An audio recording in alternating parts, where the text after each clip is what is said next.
My message this morning has the theme, integrate but educate. Integration without education is not enough. It's not enough to have friends of other races. It's not enough to have a spouse or to have adopted a child of another race. Integration without education is not enough. And that's where Martin Luther King Jr. and Malcolm X both had something to learn and to teach from one another. That's why I've chosen this theme this morning, integrate but educate. The other theme is, what are we going to do about terrorism? Now, if you don't know how these two fit together, just watch this. Terrorism has become a significant concern for many Americans today, and it's too bad that we don't have a leader like Martin Luther King Jr. alive to help us to respond to it. With the growing news of terrorism around the world, Americans today report feeling unsafe, unprotected, worried about being the subjects of random violence, and are experiencing, some for the first time, what it feels like to be hated for no other reason than just being who you are. For those of us who identify as white, this is often the first time we've ever felt this way. As my former professor, Dr. Cornel West, once explained, being a black person in America for over 450 years has meant being unsafe, unprotected, and subject to random violence, and often hated for the simple fact of who you are. He says, ask any black parent who has had to deliver the heart-wrenching explanation to their children that some people will hate them and dismiss them and be mean to them and maybe even kill them just because of the color of their skin. And right now, to be a Muslim in America is to also feel unsafe, subject to random violence, and to be hated by many simply for who you are or what you believe. Reports of American Muslims being harassed, sometimes beaten, and having their homes and businesses and places of worship vandalized or burned are becoming more and more common. I've discovered that there is a lot that we can learn from the lives and the leadership of Martin Luther King Jr. and Malcolm X that can help us in this time of global terrorism and American fear. Both men were born in the 1920s, and they lived through a period of American history that included racial segregation, Jim Crow laws, the Ku Klux Klan, and lynchings, what were called riots, which in those times referred to the invasion and destruction of black communities by white mobs, and many other forms of white terrorism, such as the bombings of the church in Birmingham that killed 4 little girls in a Sunday school class, and the brutal beatings of nonviolent protesters in Selma and other places, the cursing at and spitting on of black children by white adults, children who were trying to enter schools in the South, like the adorable and amiable Ruby Bridges. African Americans were called derogatory names in public, denied jobs and housing, were refused accommodation and services in restaurants and shops, and were thought to be inferior to the point that they were not allowed to drink from the same fountains or use the same bathrooms throughout the South, including here in Tulsa, Oklahoma. In short, African Americans for over 450 years have experienced various forms of terrorism. Terrorism defined as the use of violence and intimidation in order to coerce, control, and create fear among a population. And despite all of this history, for some reason, which I hope to explore this morning, African Americans have never turned to political violence or terrorism themselves. We've never had a black Al-Qaida or black Intifada in this nation. It could have happened. It is hard to believe that it didn't happen, but it didn't. And so as we as a nation find ourselves wrestling with how to respond to terrorism, we have important things to learn from these African American leaders and from the long history of American political violence and terrorism. Malcolm X, formerly known as Malcolm Little, was born in 1925 in Omaha. Martin Luther King was born in 1929 in Atlanta. Both were the sons of politically active Baptist preachers. In his autobiography, Malcolm X says that his father was not a frightened Negro as most of them were. The Reverend Earl Little was an organizer for the Universal Negro Improvement Association founded by Marcus Garvey. Reverend Martin Luther King Sr. was an NAACP leader who led the fight to bring black teachers' salaries equal to those of their white counterparts. During the Depression of the 1930s, Martin Luther King's family lived in relative comfort with their father being a successful minister. However, Malcolm X's father was murdered by a white racist group. This caused his family to have to depend on charity and welfare. And a few years later, his mother was institutionalized due to a mental illness, and Malcolm became a ward of the state. Malcolm was raised by white guardians in various foster homes. He attended predominantly white schools in Michigan. He was taught by white teachers, and he had very little contact or connection with other black children or the black community. In his autobiography, he writes that as a child, I was trying so hard in every way I could to be white. Martin Luther King, on the other hand, attended black schools all the way through college and lived in a strong black community.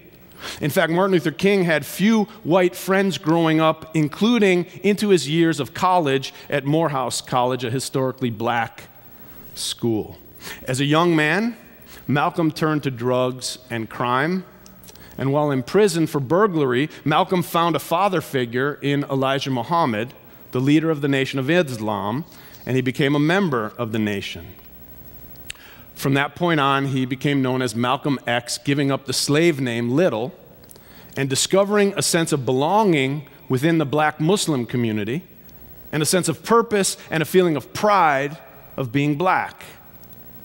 These two men with two very different backgrounds took divergent approaches to the struggle for the liberation and self-determination of black people in this nation. Or, it's also fair to say, they took different approaches to trying to defeat white supremacy and white terrorism. Dr. King advocated racial integration, and he used the power of love and nonviolent resistance. Malcolm X advocated racial segregation and resistance by any means necessary. As Dr. King would say of Malcolm, a man who lived under the torment of knowledge of the rape of his grandmother and the murder of his father under the conditions of the present social order does not readily accept that social order nor seek to integrate into it. But it was more than just his experience which led Malcolm X to this perspective. The form of Islam that Malcolm X was taught was not really Islam at all. The founder of the Nation of Islam, Wallace Fard Muhammad, taught that the original people of the world were black and that white people were a race of devils created by a scientist named Jacob, or Jacob, on the Greek island of Patmos. Fard Muhammad taught that whites were devils because of a culture of lies and murder that Jacob instituted on the island to ensure the creation and domination of white people. They were to kill black babies at birth and lie to the parents about the children's fate. Further, they were to ensure that lighter-skinned children thrived in society. The writings of Elijah Muhammad say that all students must learn that the white man is Jacob's grafted devil and the skunk of the planet Earth. This white race of devils would one day rule the original people, he said, and the earth for a period of 6,000 years.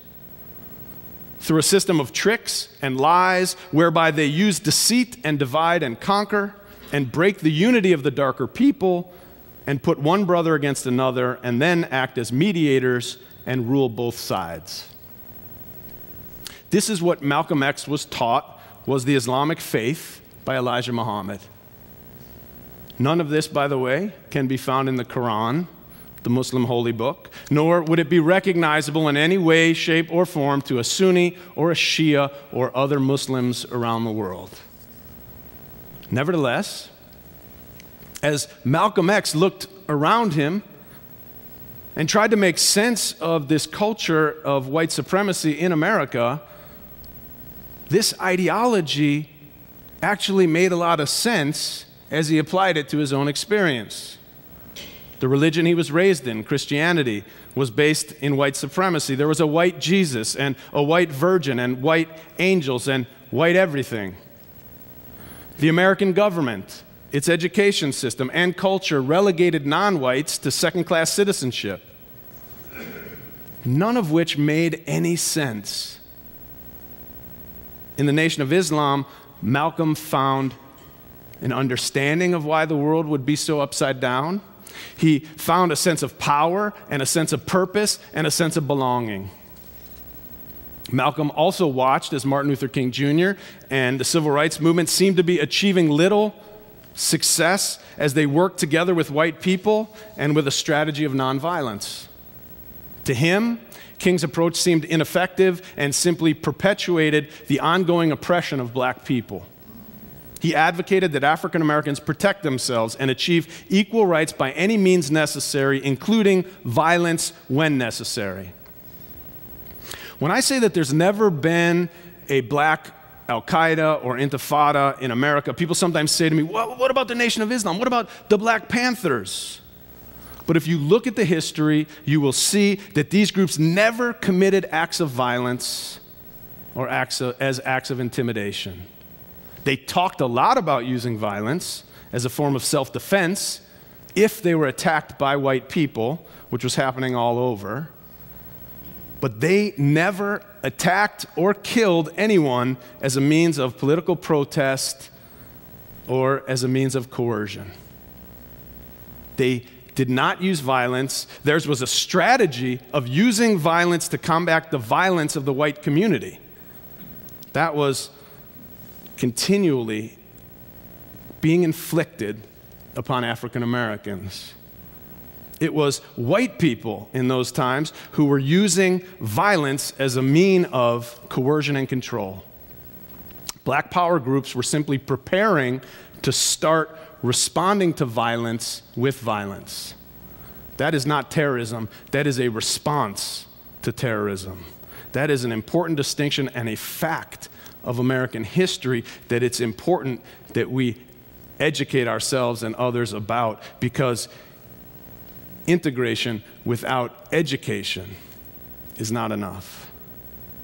One thing that we can learn from Malcolm X's story is how easy it is for an organization like the Nation of Islam to recruit disenfranchised people when a country publicly espouses values such as equality, freedom, and justice for all, but then the actions and the policies and the laws are very different. This is a caution to us today as we look at global terrorism. When our leaders use anti-Muslim rhetoric and advocate for anti-Muslim policies, they make it easier for terrorist organizations to recruit disenfranchised Americans and others by pointing to our nation's clear hypocrisy. This rhetoric, which has crept like a rodent into the leading wing of the current Republican Party in the current presidential election, is making it easier for terrorist groups to recruit people, which is a huge departure from the policies and the rhetoric of the last two Republican presidents, who both made it clear that we are not at war with Islam, and they spoke with deep respect of the Islamic faith, people, and tradition. I never thought that I would be longing for the good old days of George W. Bush's presidency. But on this issue, like his father, he was right on time, standing with Muslim leaders, publicly showing respect for Islam following the attacks of September 11th, 2001. Now, it was near the end of his life that Malcolm X made a pilgrimage to Mecca. There, he saw Muslims of all colors, from blue-eyed blondes to black-skinned Africans, as he described it, interacting as equals. And this led him to see Islam as a means by which racial problems could be overcome and integration of the races could be possible. With this new understanding of Islam as a religion of peace and integration, Malcolm X left the Nation of Islam and converted to become a Sunni Muslim.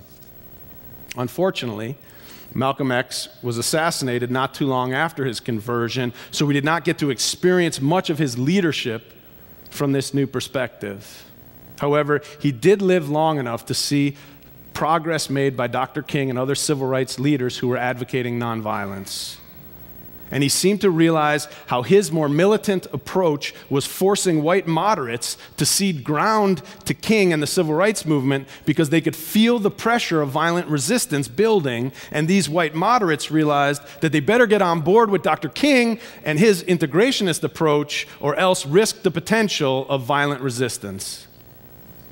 In this way, the strategy of these two leaders worked in tandem to bring on the success of the civil rights movement. But in effect, the leadership of Dr. King and many civil rights leaders took the highly moral and strategically effective route of social change that drew on the deep religiosity and dignity of African Americans.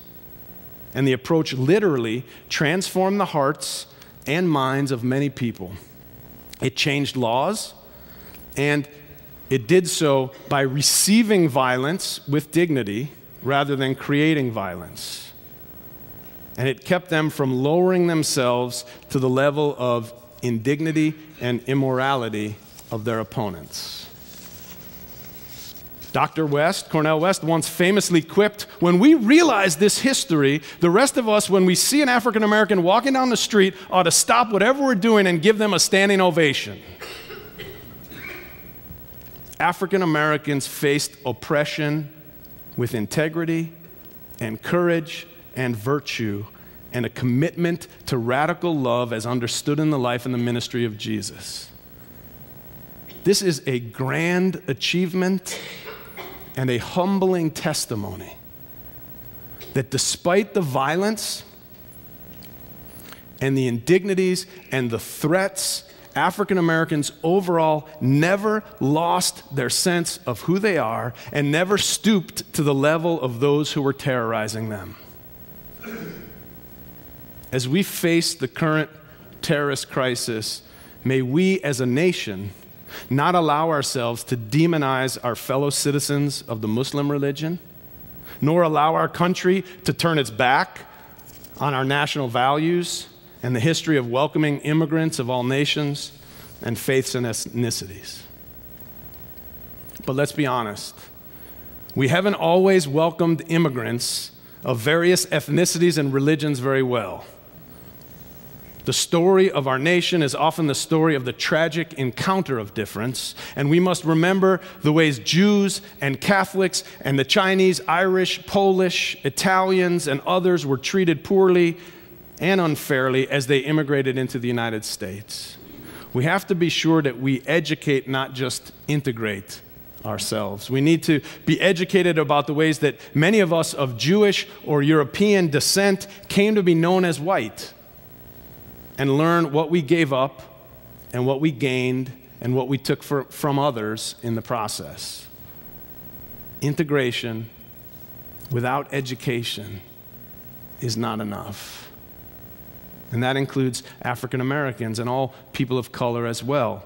No one can grow up in this culture which is so dominated by white supremacy and white supremacist thinking and ideas that white is right, that European is better, and not take on some of the internalized ideas of oppression and white supremacy, as well as feelings of resentment, anger, maybe even hatred that come from this. And so in order to understand and be effective for political change and positive change, integration without education is not enough. And that's why every 6 months in this church, we start racial identity groups Both the groups called Rewire for white folks to learn about white racial identity, where it comes from, how we learned about race, who taught it to us, how it's impacted our lives with other white folks. And we have groups that start called mosaic groups of people of color who get together to talk about the experience of growing up in this culture, growing up in this world, and figuring out how that has impacted their lives. So it's about educating ourselves about our own racial identity so that we can create the kind of community and the kind of world that we believe is possible among people. Now, as for Muslims, today, about a quarter of the world's population are Muslim. They include people of many races, cultures, and nations. There are almost 2 billion Muslims globally. And when we allow anyone to define this global religion by the horrific deeds and ideologies of a very small percentage of them, we make ourselves look small and uninformed and prejudiced. We also play right into the hands of those who are trying to make us look like hypocrites and look like we're anti-Islamic. What's happening within the Islamic world right now is not a war between Islam and the West. And when we make it out to look like it's a war between Islam and the West, we give a victory to the extremists. What we are seeing is a war within Islam between those who believe it is a religion that is compatible with the modern world and those who believe it is not. Many within Islam, and certainly the vast majority of Muslims in the United States of America, believe their faith is compatible with a post-Enlightenment worldview and pluralistic secular democratic governance. However, there are those within the tradition who disagree. The real fight is between Muslims trying to sort out the future of their faith in today's world.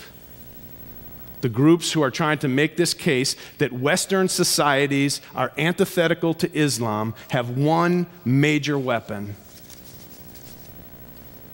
They don't have nuclear bombs. They have one major weapon. The weapon is Western leaders and nations and people who take the bait and choose to believe that there is a war between Islam and the West. Now, I realize it's hard when you're feeling under attack, feeling unsafe, feeling hated just for who you are, to retain your dignity and integrity and virtue. It is hard under such conditions to believe in the power of radical love as a force strong enough to promote and project and protect equality and justice. And that's why we need a leader or leaders like Martin Luther King Jr. today. Someone who can remind us that the philosophy of an eye for an eye leaves us all blind. Now, President Obama will surely speak adoringly of Martin Luther King Jr. to our nation as we celebrate his legacy tomorrow. But if Martin Luther King Jr. were alive today, he would be speaking out against President Obama's approach to using drones and bombs to try to stop terrorism. Less than 3,000 Americans have been killed by Islamic extremists. Yet in response, America has killed tens of thousands of civilian men, women, and children with what we call collateral damage. These killings of civilians have been a major recruitment tool for the terrorists, not to mention absolutely horrific and immoral. And do we have any evidence that despite all this killing, terrorism is any less in our world today? When we turn our backs on a major world religion and its people, and when we respond to terrorism by killing innocent civilians ourselves, we have lost our way morally and intellectually as a nation. I wish we had a Dr. Martin Luther King Jr. today who could help us learn to apply the philosophy that teaches us that we should ground our morality in love and our lives in love, even for our enemies. And who could help us believe that such love and moral purpose has the power to defeat terrorism. and bring the human family together as one. Dr. King had a moral purpose. Dr. King had a dream. How about you?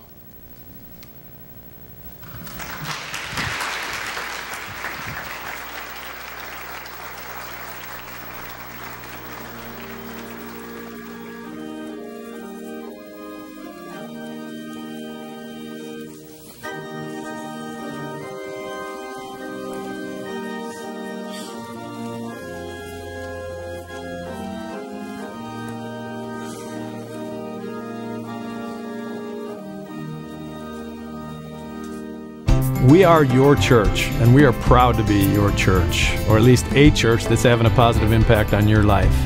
I am personally blessed to be your minister, or at least a minister who you're allowing to speak into your life. I hope you'll support our ministry and share your love beyond belief by texting LOVE-BB to 41444 or go to our website. But you can just text LOVE-BB to 41444 and make your gift. It's wonderful. Thank you. Be blessed and be a blessing.